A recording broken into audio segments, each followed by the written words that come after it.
If you're a YouTuber or you want to make content, doesn't matter what platform, one of the biggest debates we have as creators is should we focus on quality or quantity? This is something I hear every week as a content creator, and it's also something that I've been struggling with for the past 13 years as I built all of my channels. And today we're going to settle this debate and talk about this with a couple creators, because this could be the thing that's holding you back from the success that you want to achieve as a content creator. And the best thing about this call that I'm about to reveal to you is that you can actually be a part of it. We have it in our school community, and you can join today using the link in the top of the description. So go check it out. It's only $8. And by the way, the price is going up like every couple months. So be sure to join today before the price goes up. I'm gonna hop over to Mr. Bart because I know I just reviewed his channel. He's one of our top contributing members. Hopefully he has a microphone. Yes, I have a microphone. He's a YouTuber. Let's go. Yes. What's up, dude? So one of the main problems I'm having right now is I'll focus too much on like really refining my edits. Yeah. And then it seems that I just completely miss out on like the important stuff. So like I'll spend like 4 hours on a single short on my channel, refining it, making it perfect, and it'll get like 20,000 views. But then I'll go spend 1 hour focusing on just the basics, not going too crazy, and it'll get, 10 million views. I don't know what's going on there. Well, do you want my opinion, I guess? Yeah, yeah. Welcome to YouTube, my friend. The reality, so here's the deal. Here's one of the things I learned about content. I mean, there's obviously a lot of things I've learned about content creation, but one of the things I've learned is that a quality video does not necessarily mean a better edit, a better camera, right? None of those things. Yeah. Yeah. It means what is the most quality thing to the audience. And maybe, let's say the audience loves comedy. They're going to love the best joke, the funniest joke. They don't care how high quality the camera is or how well lit the background is or how many transitions the joke had. It could just be a raw 8-second clip of the funniest joke ever with a potato phone quality, and it has potential to go viral and hit 80 million views. So I guess the question is, I think you really have to dissect the audience that watched your video, like the one that went viral and the one that didn't, and kind of peel back those layers like an onion and really see why the people watch this. It's probably not because it wasn't edited good. That's step one. The other solution of this is maybe that video that you did edit good has potential to go viral, but it didn't because you just got to make it 23 more times.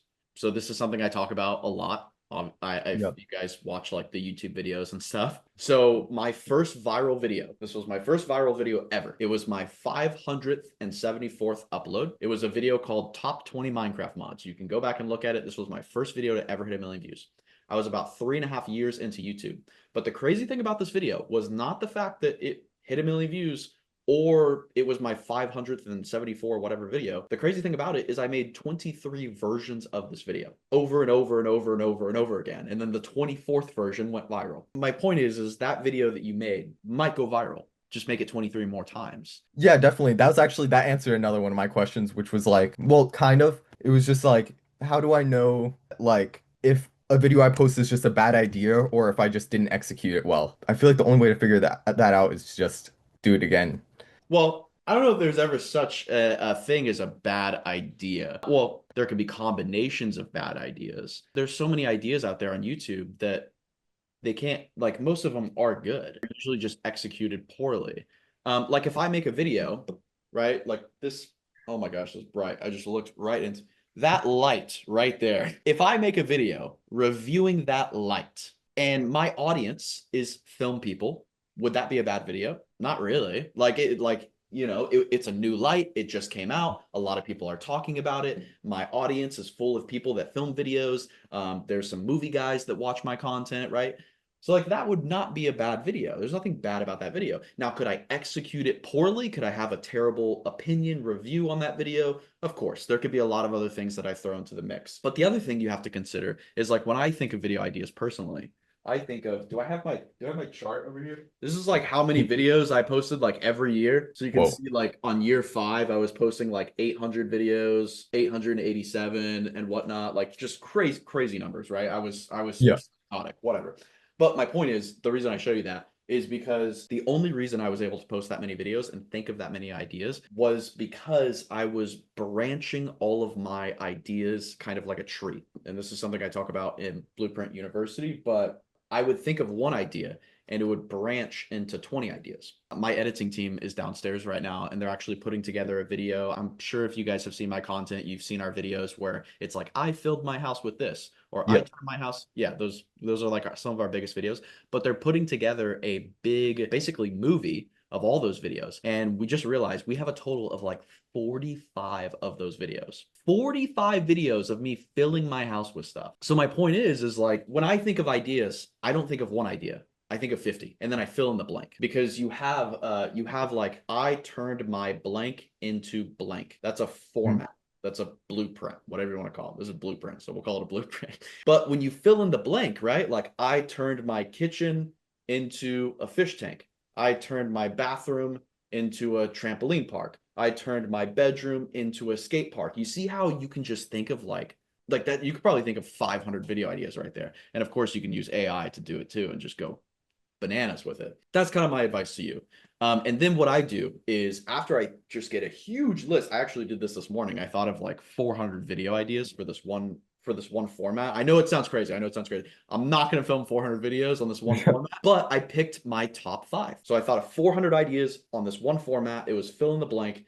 I picked my top 5 and we're going to film the top 5. And then I have one more quick thing. So what should my balance be between like videos where I'm branching off of other ideas that I've already done and like ideas that are completely new to my channel? Because like I like to bring in new ideas to break it Yeah. up. Yeah, you could do both. Yeah. I mean, yeah, we always focus on doing both. We're always trying to branch, like build our, I guess, build our tree bigger on the ideas that we already have done and they've been successful and doing more variations of that. But we're also trying to like, think of ideas that we've never created before. Like we're doing a video. I don't even know if I should say what video we're doing. No, I'm not gonna say it. I can't say it. I can't say it. We're doing a video like in 2 weeks that has like really never been done before. Even like the title of the video like doesn't exist. I'll be honest, we don't do this very often just because it's really hard for us to think of ideas that have never been created because we're at such a level of like I mean, I've done 5,000 YouTube videos. Like what have I not done at this point? But to answer your question, yes. Definitely try the new stuff. Definitely still have a balance of the old stuff. I would do like a 50-50 mix, especially if your channel is growing a lot because you want to capture that momentum of the good ideas and you want to build on them. One of my biggest mistakes that I made is not following up on viral video ideas as quickly as I could. Like there's this one video where I turned my house into a trampoline park. The video got 80 million views, made like 400K in revenue. Crazy. Actually made like 600K, whatever. Crazy idea. For whatever reason, it took us 2 years to follow up on this video. And we followed up with it by doing a video called I Turned My House into a Water Park. I don't know why it took us so long to make this video. There was really no excuse other than the fact that I was just distracted by all the other videos we were making and I just forgot about it. I would say maybe 60% of your attention should be keep following up on the good performing videos, keep cranking those out, and then maybe 40-ish% of your attention should be trying new ideas that you've never done before, even new ideas that you've never seen other people do in your niche, because that's how you're going to kind of break out of that norm and go really far. Thank you. Thank you so much. Hopefully that answers the question.